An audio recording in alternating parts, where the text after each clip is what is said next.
contract, contract, contract. Let's talk about the word contract.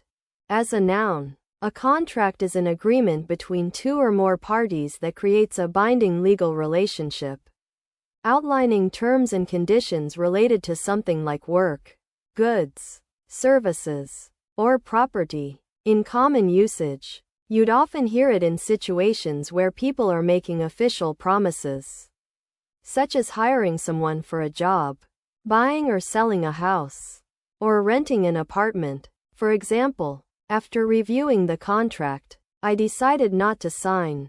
What's interesting about this word is that it can also be used figuratively to describe a situation where you feel obligated to do something, even if you don't want to, like when someone asks you to go out and you agree, but then regret your decision. This usage often carries a connotation of being under pressure or feeling forced into something. Here are 3 example sentences using the word contract, along with their respective contexts. I was attending a job interview at a prestigious law firm when the interviewer asked me about my understanding of the employment contract that would be presented to me once I accepted the position. In this context, the use of the formal term employment contract is necessary to convey the seriousness and importance of the agreement. On a different note, my friend was joking with me about how we're going to break our contract with Netflix if they don't renew their favorite TV show for another season. Here, the word contract is used in an informal setting to add a touch of humor and lightheartedness to the conversation. In contrast, I had a meeting with my professor to discuss the research contract that I would be signing before starting on my academic project, which involved collecting data from multiple sources. In this context, the use of the word contract is necessary to emphasize the seriousness and responsibility involved in conducting research. So you're trying to learn about this important concept in business and law? It's basically an agreement between 2 or more parties that outlines the terms and conditions of a specific deal or arrangement. Imagine it like a recipe for a successful partnership. It lists all the ingredients, instructions, and expectations so everyone knows what they're getting into. The main characteristics are that it's usually written, signed by both sides, and defines the responsibilities, rights, and obligations of each party. You might also hear people talk about terms or pacts, which essentially mean the same thing. And when someone says a company has made an agreement with another organization, they're probably referring to this very concept. It's used to formalize deals between businesses, governments, or even individuals, and helps ensure everything runs smoothly and according to plan. Create, create, create. Let's talk about the verb create. As a language teacher, I'd be happy to break it down for you. So, the part of speech for create is a verb, which means it's an action word that expresses what someone or something is doing. In common usage, create means to make or bring into existence something new, such as art, music, a product, or even an idea. You can create something with your hands, like painting or crafting, or you can create something more abstract, like a story or a joke. What's interesting about create is that it implies originality and initiative. When someone creates something, they're usually taking the lead in making it happen. So, remember to use create when describing actions that involve bringing new ideas or things into being. Here are 3 practical example sentences using the word create with their corresponding contexts.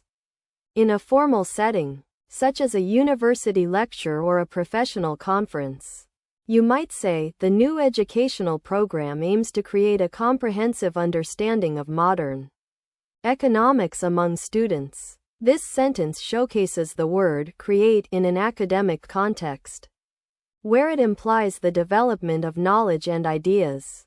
On the other hand, in a casual conversation with friends, you could say, I'm going to create a playlist for our road trip tonight, wanna come? Here, create means to make or generate something, such as music, with the intention of sharing it with others. In a business setting, like a marketing meeting or a product development workshop, you might say, our team will work together to create a new branding strategy that resonates with our target audience. In this context, create implies the production of something original and innovative that meets specific needs or goals. So, you want to know about create? Well, when we talk about creating something, we're usually talking about making or bringing into existence something that didn't exist before. Like a new idea, a piece of art, or even just writing a sentence. The main characteristic of creating is that it involves some kind of mental or physical effort to produce something original or unique. It's similar to concepts like build or make, but often implies something more personal and thoughtful. When we create, we're using our skills, knowledge, or imagination to bring an idea into reality. Whether that's through writing, drawing, music, or even just having a conversation. Does that make sense? Data. Data. Data. So, let's talk about the word data. As a noun, it refers to facts, statistics, or information used to make decisions, create models, or analyze situations. In common usage, you'll often see data in contexts like business, science, and technology, where people are working with numbers, research findings, or digital information. You might hear something like, the company collected a lot of data on customer purchasing habits. Or, the scientists used their data to make predictions about the climate. What's important to note is that data can be singular. So you'll say, this piece of data will change everything. And it can also refer to raw information before it's been processed or analyzed. In this case, it's not necessarily useful or meaningful on its own. Here are 3 practical example sentences using the word data with varying contexts. The CEO of a tech company gave a formal presentation to investors about their new algorithms' ability to analyze vast amounts of data from customer transactions. During this talk, she said, our team has found that by analyzing the data, we can identify patterns in consumer behavior, allowing us to optimize our marketing strategies and increase sales.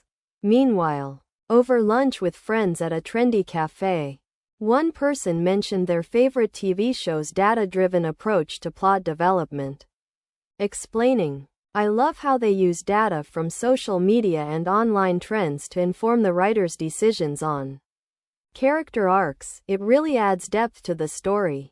In contrast, during a casual conversation with colleagues while grabbing coffee, someone joked that their boss was obsessed with collecting data on everything, saying, it's like he thinks our every move is being tracked, just so he can collect more data and make even better, informed decisions. This lighthearted remark showcases how the word data can be used in a humorous way to comment on an aspect of workplace culture.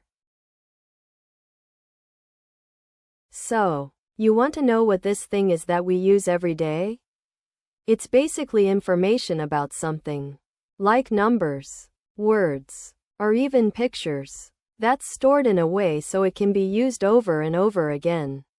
We call it information that's collected and put together in a special kind of library, called a computer, which can then be used to make decisions, solve problems, or just to know more about something. It's like having a super smart assistant that helps you find the answers you need. People use it all the time for things like business, science, and even just to keep track of their lives. And because it's so important, we have special rules to make sure it's accurate and safe.